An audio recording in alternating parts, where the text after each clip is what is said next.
이번 시간에는 정맥 부종에 대해서 살펴보도록 하겠습니다. 정맥 부종은 일반적으로 이제 진단은요, 초음파, 소노그래피, 초음파를 이용해서 보통 진단을 하게 되고요. 그다음에 정맥 플레보 다이나모메트리에서 정맥 동력 측정법이라고 이야기합니다. 측정법을 통해서 예, 진단하기도 하고, 또 플레보그래피, 정맥 조형술이죠. 조형술을 이용해서 측정을 합니다. 그래서 일반적으로 혈관외과에서 많이 이렇게 여러 가지 이런 진단 장비를 이용해서 측정을 해서 정맥의 상태, 정맥 부종을 보통 진단을 하게 된다라고 생각하시면 되겠습니다. 자, 이번엔 스테이지 단계에 대해서 이야기하도록 하겠습니다. 스테이지 0 단계에서 스테이지 3 단계로 이렇게 나뉠 수 있는데요.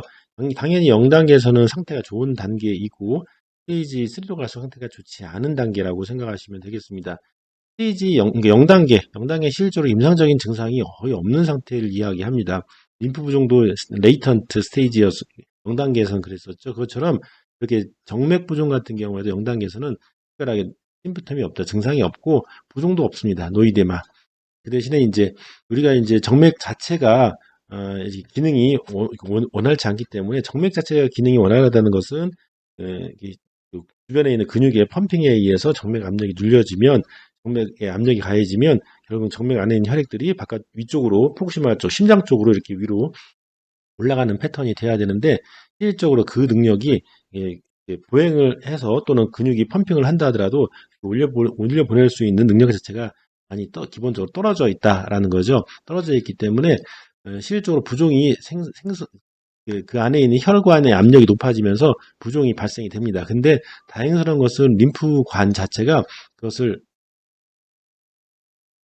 보상을 해주고 있다는 거죠. 결국 뭐냐면 정상적인 형태보다 조금 더 조직액이 또는 림프액이 많이 생성이 된 거에 대해서 림프가 좀 더 활발하게 많이 움직여서 결국 그것을 컴pen세이션하기 때문에 임상적으로는 증상이 안 나타나는 그런 단계다라고 생각하시면 되겠습니다.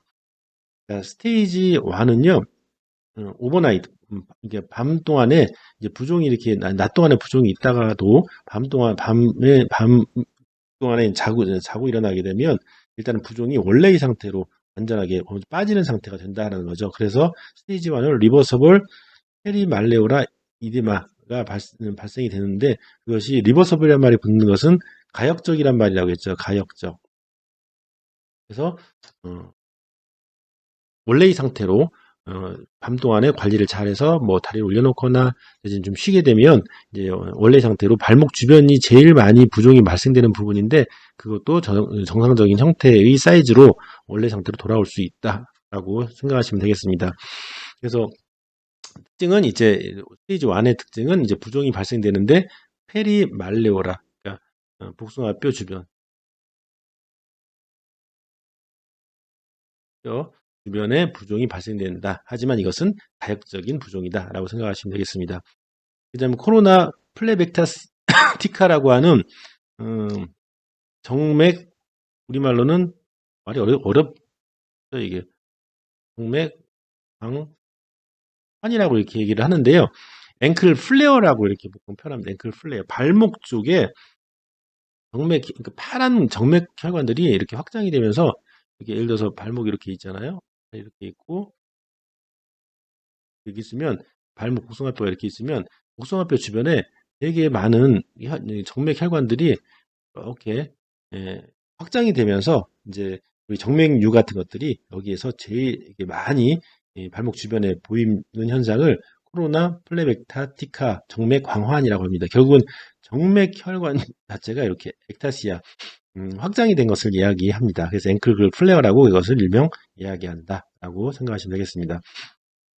자, 림프 시스템은 다이내믹 인서피션시 상태입니다. 결국 무슨 말이냐면 림프 시스템이 기능이 어느 정도 많이 잘 되고 있기 때문에 특별하게 부종이 나타난다 하더라도 어쨌든 열심히 림프 시스템은 일을 하고 있기 때문에 부종의 유형에 분류해서 봤을 때 다이내믹 기능 부전, 다이내믹 역동적 기능 부전이 있었고 림프 정체성 기능 부전이 있었고 그 다음에 복합적인 세이프티 발브 인서피션시라고 하는 안전 파물 기능 부전이 이렇게 있지 않겠습니까?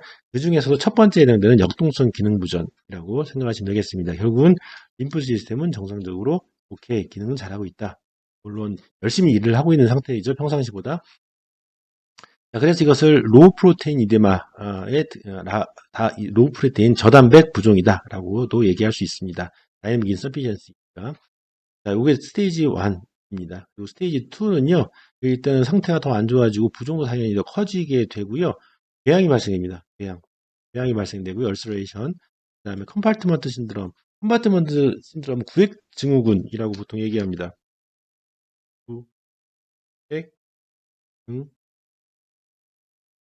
구획증후군이라고 얘기하는데, 일단은 부종이 많이 발생이 되면서 특히 발목이나 내지는 발 주변으로 해서 부종이 발생되면서 이렇게 압박을 하게 되는데, 그 압박이 어디를 주로 압박을 하게 되면 뭐 혈관이나 림프관도 압박을 하게 되겠지만은 이제 특히 신경을 압박을 해서 결국은 그 신경이 기능이 제대로 되지 않고 이제 되지 않는 현상이 컴파트먼트 신드롬이라고 생각하시면 되겠습니다. 그래서 경우에 따라서는 이렇게 정맥 스테이지 2에서는 푸드랍, 그러니까 발이 이렇게 올라갔다 또는 발이 이렇게 내려갔다 이렇게 해서 자유자재로 왔다 갔다 발목의 움직임이 있을 수 있어야 되는데, 이 발을 올리는 발을 올리는 것이 앞쪽에 있는 요 근육들이 그 발을 올리게 되는 그런 근육들인데, 이 근육들이 근육들을 움직이게 하는 신경이 아무래도 이런 구획증후군으로 인해서 손상을 받게 되면 발목이 올라가지 못하게 떨어지는 드랍풋 현상, 푸드랍 현상이 나타난다. 스테이지 2에 나타나는 증상이다라고 얘기할 수 있습니다. 자, 스테이지 3는요, 이제 부종도 더 증가되고, 이제 트롬보시스, 혈전이 많이 생깁니다. 엠볼리즘, 색전, 혈전, 색전이 많이 스테이지 3에서는 보여지고요. 그 다음 마찬가지로 궤양도 있고요. 그 다음에 정맥염증이 잘 생깁니다. 정맥염이 발생이 많이 되고요. 네, 플레보 림프이데마. 결국은 정맥 부종에서 나중에 이제 림프 시스템이 기능을 못해서 망가지게 돼서 이제 두 가지 원인이 합쳐지게 되는 거죠. 결국 그래서 플레보 림프이데마가 된다라는 거죠. 정맥 림프 부종이 된다라는 거죠. 그래서 원래 플레보이데마 같은 경우는 아까 스테이지 1에서 얘기한 것처럼 역동적 기능 부전이에요. 부종의 원인 자체가. 근데 이것이 이제 플레보 림프 이디마가 되면 역동적 기능 부전 플러스 림프 정체성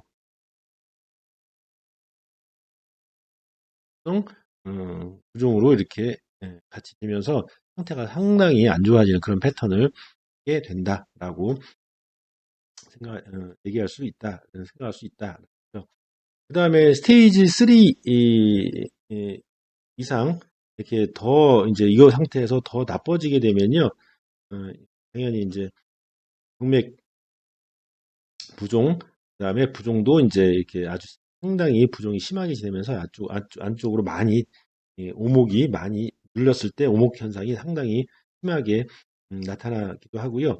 특히 이제 로어렉 쪽, 그러니까 제일 문제가 되는 것은 이제 발목 주변이죠. 발목 주변 이쪽이 상당히 부종이 아주 심해지는 현상을 갖고, 그래서 그것을 인해서 이제 벨코시스, 정맥류나 헤모시데린 침착이 많이 발생이 되고, 무거운 중압감, 무거운 느낌, 다리에 크램프, 경련, 쥐 같은 것도 많이 나고요. 그 다음에 거상을 하게 되면 일반적으로 정맥 부종 같은 경우는 좀 많이 가라앉는 그런 패턴을 갖다 하시면 되겠습니다. 그래서 일반적으로 스테이지 3까지 보이고, 스테이지 3에서 그 이상으로 CVI라는 것은 요거의 약자입니다. 크로닉 버스트 인 그래서 만성 정맥 기능 부전 상태, 정맥 혈관이 만성적으로 기능을 못하게 되면 그 스테이지 이렇게 그 2, 3 정도가 진행이 되면서 그 이상으로 진행되면서 어쨌든 상태가 이렇게 여러 가지로 좋지 않은 것들이 더 부과가 된다라고 생각하시면 되겠습니다. 합병증으로는 혈전, 아까 말씀드린 혈전 발생, 색전 등등의 제가 말씀드린 대로 그런 것들이 여기서 보이는 것처럼 그런 형태의 합병증이 많이 발생이 되고, 그 다음에 치료로는 이제 제일 중요한 것은 압박이죠. 예, 질환 같은 경우는 일단 압박을 해주게 되면 혈관 자체가 외부의 압력으로 인해서 이렇게 좀 직경이 좁아지면서 혈액을 이동시킬 수 있는 능력이 많이 증가될 수 있기 때문에 일단은 압박이 되게 도움이 많이 되고요. 그 다음에 이제 밴데이지 압박인데 이제 여기서는 여러 가지 형태의 압박이 될 수가 있겠죠. 압박 붕대가 될 수도 있고, 그 다음에 스타킹이 될 수도 있고, 그 다음에 압박 공기압을 이용한 펌프 같은 걸로 인해서 압박을 할 수도 있고요. 해서 이 컴프레션을 주로 많이 가하게 된다라고 생각하시면 되겠습니다. 그리고 거상행도 많이 도움이 되고요.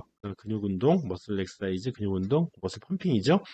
그 다음에 정맥류가 눈에 미용적으로 좋지 않다 그러면 이제 수술을 할 수도 있고요. 정맥류에 대한 수술. 그 다음에 MLD. 급성 스럼보시스가 없다는 것이 확인이 되면 이제 MLD를